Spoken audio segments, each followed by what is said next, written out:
साल 2025 भारत और भारतीय अफवाज के लिए बदतरीन साल साबित होता जा रहा है। मई में पाकिस्तान से होने वाली जंग में राफेल तैयारों समेत 7 तैयारों का नुकसान उठाने के बाद आज एक आलमी फ़ज़ाई नुमाइश में भारतीय फ़ज़ाइया को एक और बड़ा धचका लगा है।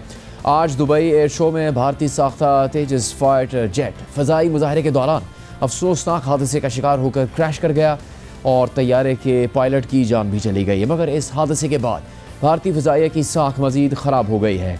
मीडिया रिपोर्ट्स के मुताबिक हादसे का शिकार होने से पहले तेजस तैयारे के पायलट ने दुबई में होने वाले एयर शो के मकाम के ऊपर से कई मरतबा परवाज़ की, मगर फिर दुबई के मकामी वक्त के मुताबिक तकरीबन दोपहर 2:10 पर तैयारा अपना कंट्रोल खोने लगा और ज़मीन की तरफ सीधा गिरने लगा और फिर लम्हों में एयरफील्ड के अंदर ही गिरकर तबाह हो गया। भारतीय फ़ज़ाइया के तेजस तैयारे को हादसा पेश आने के बाद फौरी तौर पर रेस्क्यू कार्रवाइयाँ शुरू कर दी गई। एयर शो को आर्जी तौर पर रोक दिया गया है। विजिटर्स को नुमाइश वाले इलाके की तरफ वापस भेज दिया गया। खुद भारतीय एयरफोर्स ने इस हादसे की तफसीलात बताते हुए कहा है कि दुबई एयर शो में एक फ़ज़ाई मुजाहरा के दौरान भारतीय फ़ज़ाइया का तेजस तैयारा हादसे का शिकार हो गया। हादसे में पायलट को जानलेवा इंजरीज़ हुई। भारतीय फ़ज़ाइया इस कीमती जान के ज़ाया पर गहरे दुख का इजहार करती है और सूगवार ख़ानदान के साथ मुकम्मल यकजहती का इजहार करती है। हादसे की वजह जानने के लिए कोर्ट ऑफ इंक्वायरी कायम की जा रही है। ये तैयारा हादसा भारतीय फ़ज़ाइया की साख के लिए इस जहाज़ से बहुत अहम है क्योंकि दुबई एयर शो दुनिया के सबसे बड़े एयर शोज़ में से एक है। इस साल दुबई एयर शो दुबई के अल मखतूम इंटरनेशनल एयरपोर्ट में 17 नवंबर को शुरू हुआ था और आज उसका आखिरी दिन था।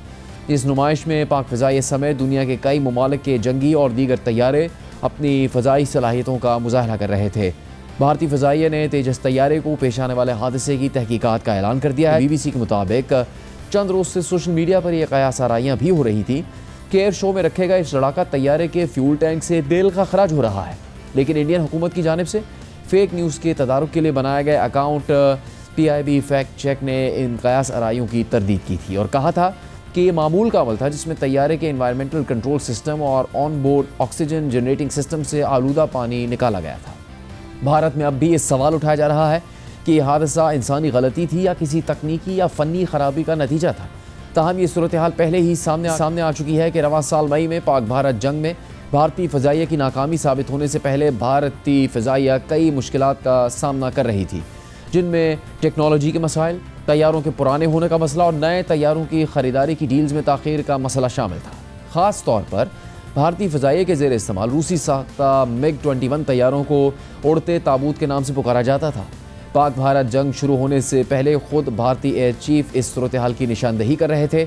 28 फरवरी को भारतीय एयर चीफ AP सिंह ने अपने एक इंटरव्यू में कहा था कि भारतीय फ़ज़ाइया को हर साल 35 से 40 जंगी तैयारों की सख्त ज़रूरत है और वो टेक्नोलॉजी के लिहाज से भी काफ़ी पीछे है। The Chief of Air Staff, Air Chief Marshal AP Singh, has dropped a few truth bombs. Chief of Air Staff AP Singh ने धमाकाखेज सच बयान कर दिया है, जिससे खतरे की घंटी बज गई है। उनका कहना है कि इंडियन एयरफोर्स को सालाना 35 से 40 जहाज़ों की अशद ज़रूरत है। भारतीय फ़ज़ाइया के बेड़े में ऐसे जहाज़ों की भरमार है जो 5 से 10 सालों में नाकारा हो जाएंगे और इनके भी फौरी मुतबादिल की ज़रूरत है। उन्होंने ये भी कहा कि भारतीय एयरफोर्स में नए जहाज़ों की शमूलियत बहुत सुस्त रवि का शिकार है और भारतीय एयरफोर्स टेक्नोलॉजी में बहुत पीछे रह गई है। अहम बात यह है कि चीफ ऑफ एयर स्टाफ का ये बयान उस वक्त सामने आया है कि जब डिफेंस मिनिस्टर राजनाथ सिंह ने कुछ दिन पहले ही एक 5 मेंबर कमेटी बनाई थी जो ये रिपोर्ट देगी कि क्या ऐसे फौरी इकदाम किए जाएं कि भारतीय फ़ज़ाइया में नए जहाज़ों की शमूलियत हो सके। At the moment, we all are aware that we are very badly off in terms of numbers. इस वक्त हम सबको पता है भारतीय फ़ज़ाइया में जहाज़ों की तादाद की सूरत हाल बहुत बुरी है और जो नए जहाज़ों का वादा किया गया था वो भी सुस्त रवि से मिल रहे हैं। इस वक्त ज़रूरत इस बात की है कि फौरी तौर पर ऐसे इक़दाम किए जाएं कि भारतीय फ़ज़ाइया में जहाज़ों की इस कमी को पूरा किया जा सके। मगर हमें ये अज़्म करना होगा कि कम से कम आने वाले दिनों में टाइमलाइन इस तरह मुतासिर नहीं होगी और टेक्नोलॉजी में जो भी इजाफा हम खुद कर सकते हैं वो फौरी तौर पर करें, वरना दुनिया के साथ शराकतदारी के साथ आगे बढ़ें, मगर हमें हर हाल में अपनी रफ्तार बढ़ाना होगी। हमारे पास ऐसे बहुत सारे जहाज हैं जो 5 से 10 साल बाद इस्तेमाल के काबिल नहीं रहेंगे। इसलिए हमें न सिर्फ पहले से जहाजों की कमी को पूरा करना होगा, बल्कि जो जहाज फेज आउट हो जाएंगे उनकी जगह भी नए जहाज लेने होंगे। इसका मतलब है कि हमें हर साल 35 से 40 नए जहाजों की जरूरत है। भारतीय एयर चीफ अपनी हुकूमत से शिकवा भी कर चुके हैं कि टाइमलाइन बहुत अहम होती है। मुझे एक भी ऐसा प्रोजेक्ट याद नहीं जो टाइमलाइन के मुताबिक मुकम्मल किया गया हो। ऐसी चीज़ का वादा ही क्यों किया जाता है जिसे पूरा नहीं किया जा सकता हो। Timelines is a big issue. Once timeline is given, not a single project that I can think of has been completed on time. So this is something where we have to look at. Why should we promise something which cannot be achieved? While signing the contract itself, some of times we are sure that it is not going to come up. But we just sign the contract. उसके बाद देखेंगे क्या करना। Point is, I can only tell you what are requirements and what are worries. Noted. You have to alleviate those worries and make us more confident. We will. At the moment, I am just not confident of a change, which is very very wrong thing to happen. मजा नहीं आ रहा. So we'll work on this. We'll work. And this you send me as early as possible. Yes. Something has to change. Some drastic change. दूसरी जानिब मई में पाक भारत जंग में पाकिस्तान की फतह के हवाले से अमरीकी कांग्रेस की रिपोर्ट सामने आने के बाद अब भारत में मोदी हुकूमत पर ऑपोजिशन की तनकीद मजीद बढ़ गई है। रवा हफ्ते चीन के हवाले से अमरीकी कांग्रेस की US China economic and security review commission ने साल 2025 की रिपोर्ट कांग्रेस को पेश कर दी थी, जिसमें साफ लिखा गया था कि भारत के खिलाफ 4 रोज़ा झड़प में पाकिस्तान की फौजी कामयाबी ने चीनी असलहे को पजीराई दिलाई। भारत के ज़ेर इस्तेमाल फ्रांसीसी रफाल तैयारों को गिराने में पाकिस्तान की तरफ से चीनी हथियारों का इस्तेमाल भी चीन के दिफाई सामान की फ़रोख्त का अहम नुक्ता बन गया। इस रिपोर्ट पर तबसरा करते हुए वज़ीर आज़म शहबाज शरीफ ने कहा कि कांग्रेस में पेश की गई रिपोर्ट ने मोहर लगा दी है कि मई में पाकिस्तानी अफवाज ने भारत को शिकस्त दी थी। अमेरिका में कांग्रेस ने भी रिपोर्ट दी है, मई में जो युद्ध हुआ था और हिंदुस्तान को उस 4 दिन की मुख्तसर जंग में अफवाज पाकिस्तान ने हिंदुस्तान को जो जनाटेदार थप्पड़ रसीद किया था, आज अमेरिका की कांग्रेस की रिपोर्ट ने भी मोहर लगा दी है कि पाकिस्तान की अफवाज ने वाकई, और अब तो प्रेसिडेंट ट्रंप हर तकरीर में जिक्र करते हैं कि 7 नए नुकोरे जहाज पाकिस्तान ने गिराए। 4 दिन के अंदर हिंदुस्तान की फौज वो घुटनों के बल गिरी। अमरीकी कांग्रेस की रिपोर्ट पर रद्दअमल देते हुए भारतीय ऑपोजिशन जमात कांग्रेस ने अपनी एक्स पोस्ट में लिखा है कि अमेरिका ने एक बार फिर US China economic and security review commission की अपनी सालाना रिपोर्ट में भारत की तौहीन की है। रिपोर्ट में कहा कि पहलगाम दहशतगर्द हमले को एक इंसर्जेंट अटैक कहा गया। रिपोर्ट में कहा कि 4 रोज़ा पाक भारत जंग में पाकिस्तान ने फौजी कामयाबी हासिल की। कांग्रेस ने पोस्ट में मजीद लिखा है कि खुद अमेरिकी सदर ट्रंप भी 60 से ज़्यादा बार कह चुके हैं कि उन्होंने ऑपरेशन सिंदूर को रोका। ट्रंप आलमी प्लेटफॉर्म से दावा कर चुके हैं कि उन्होंने जंगबंदी करवाने के लिए नरेंद्र मोदी को धमकी दी थी। अमेरिका की ये रिपोर्ट इंतहाई काबिल एतराज़ और नाकाबिल कबूल है। इसने भारत के इमेज को गहरा नुकसान पहुंचाया है। यह हमारी खारजा पॉलिसी के लिए एक बड़ा धचका है। पोस्ट में मजीद लिखा कि भारत की इज्जत मुसलसल मजरूह की जा रही है, लेकिन वज़ीर आज़म नरेंद्र मोदी की तरफ से कोई आवाज़ तक नहीं निकल रही। मुल्क के वक़ार की हिफाजत में नरेंद्र मोदी पूरी तरह नाकाम साबित हुए हैं। कांग्रेस ने एक्स पर एक वीडियो भी जारी की जिसमें अमेरिका और भारत के बिगड़ते हुए हालात के तनाजुर में वज़ीर आज़म नरेंद्र मोदी पर तनकीद की गई है। इसी तरह कांग्रेस रहनुमा सुप्रिया श्रीनाथ ने सवाल उठाया है कि अमेरिकी कांग्रेस की रिपोर्ट पर मोदी हुकूमत की तरफ से रद्दअमल क्यों नहीं दिया जा रहा, खामोशी क्यों है। कांग्रेस रहनुमा जयराम रमेश ने इस रिपोर्ट पर रद्दअमल देते हुए कहा है कि वज़ीर आज़म मोदी को अपनी खामोशी तोड़नी चाहिए।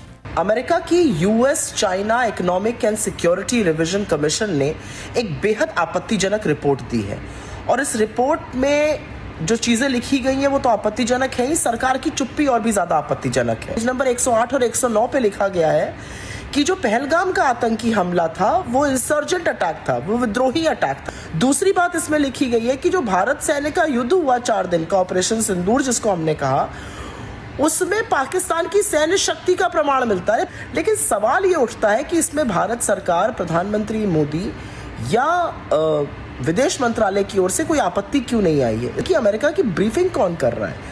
प्रधानमंत्री मोदी ने भाषण दिए, संसद में बयान दिए गए, चुनावी रैली में भी इसका जिक्र हो रहा था मोदी जी द्वारा।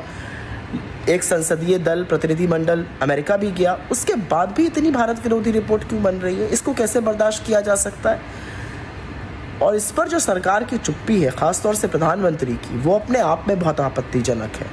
इस मामले की विवेचना होनी चाहिए, इसके खिलाफ आपत्ति दर्ज होनी चाहिए और इसका विरोध होना चाहिए। इस 800 पन्ने की रिपोर्ट में पेज 109, पेज 108 चौंका देने वाली है। पेज 108 में कहता है कि पहलगाम में जो हुआ ये आतंकी हमला नहीं था, ये विरोधी हमला था, यानी कि ये टेररिस्ट नहीं थे, ये इंसर्जेंट थे। ये तो हमारी कूटनीति के लिए इतना बहुत बड़ा धक्का है। तो दूसरी बात और भी गंभीर, पेज 109 में Pakistan military success over India in the 4-day clash, यानी कि ऑपरेशन सिंदूर विफल था। ये कहता है पाकिस्तान मिलिट्री सक्सेस, सैन्य सफलता, पाकिस्तान की सैन्य सफलता भारत के ऊपर। ये तो हम हरगिज इसको स्वीकार नहीं कर सकते। प्रधानमंत्री को अपनी चुप्पी तोड़नी चाहिए। इस रिपोर्ट का खंडन हमें करना चाहिए, सरकार को करना चाहिए। विदेश मंत्री क्यों चुप है, प्रधानमंत्री क्यों चुप है? ये तो कूटनीति पर इतना बड़ा धक्का है हमारे लिए। सिर्फ ऑपोजिशन ही नहीं, भारत के आज़ाद सहाफ़ी और तज्ज़ियाकार भी अमेरिकी कांग्रेस की रिपोर्ट पर मोदी हुकूमत को तनकीद का निशाना बना रहे हैं। भारत के मारूफ दिफाई तज्ज़ियाकार प्रवीण साहनी ने अपनी पोस्ट में लिखा है कि अमेरिकी पैनल की अमेरिकी कांग्रेस को पेश की गई रिपोर्ट में ऑपरेशन सिंदूर के दौरान पाकिस्तान की भारत पर फौजी कामयाबी के जिक्र से उन्हें हैरत नहीं हुई। ताहम परेशानी की वजह फौजी क़यादत है, जिसने सरकारी बयानिए ही को आगे बढ़ाकर भारत को मायूस किया। इसी तरह भारतीय सहाफ़ी अशोक कुमार पांडे ने अमेरिकी कांग्रेस में पेश की गई रिपोर्ट पर तबसरा करते हुए कहा कि नरेंद्र मोदी ने जीत के जितने दावे किए वो सब एक ही रिपोर्ट ने झूठ साबित कर दिए। ऑपरेशन सिंदूर में शर्मिंदगी उठाने के बावजूद मोदी हुकूमत कोशिश करती रही है कि अपने आवाम में इसे कामयाबी के तौर पर पेश किया जाए, और इस मकसद के लिए भी मोदी हुकूमत ने अपनी अफवाज को इस्तेमाल किया। अमेरिकी कांग्रेस की रिपोर्ट सामने आने से कुछ ही दिन पहले भारतीय आर्मी चीफ ने दावा किया कि ऑपरेशन सिंदूर सिर्फ एक ट्रेलर था, आइंदा के हालात के बारे में हमारी पूरी तैयारी है।